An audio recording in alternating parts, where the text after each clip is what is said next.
আসসালামু আলাইকুম রহমতুল্লাহ। সবাই কেমন আছেন? আশা করি আলহামদুলিল্লাহ সবাই ভালো আছেন।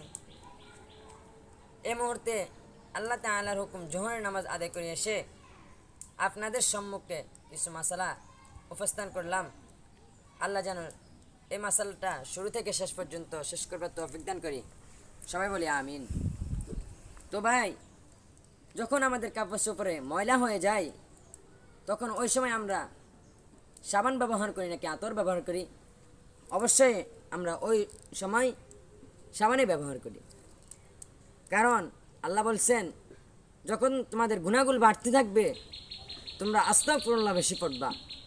ওই সময় তোমাদের সুবহানাল্লাহ কাজ আসবে না, ওই সময় তোমাদের আলহামদুলিল্লাহ কাজ আসবে না, ওই সময় তোমাদের আল্লাহু আকবার কাজ আসবে না, বরং ওই সময় তোমাদের কাজ আসবে আস্তাগফিরুল্লাহ রাব্বি মিন কুল্লি যামবিন ওয়া আতুবু ইলাইহি লা হাওলা ওয়ালা কুওয়াতা ইল্লা বিল্লাহিল আলিয়্যুল আযীম। আল্লাহ বলেন, আমার বান্দারা শুনো, যখন তোমরা এই দোয়াটা বেশি বেশি পাঠ করবা, তোমরা যখন দোয়াটা পাঠ করে আমার কাছে হাত তুলে দুই হাত তুলে দোয়া করবা, হে আল্লাহ আপনি আমাদের গুনাহগুলো মাফ করে দেন, তখন আমি আল্লাহ আর বসে থাকতে পারি না। আমি আল্লাহর এত মায়া লাগে, এত মায়া লাগে, যখন তোমাদের পাহাড় পরিমাণও গুনাহ থাকে আমি আল্লাহ তোমাদের গুনাহগুলো মাফ করে দিই। সুবহানাল্লাহ।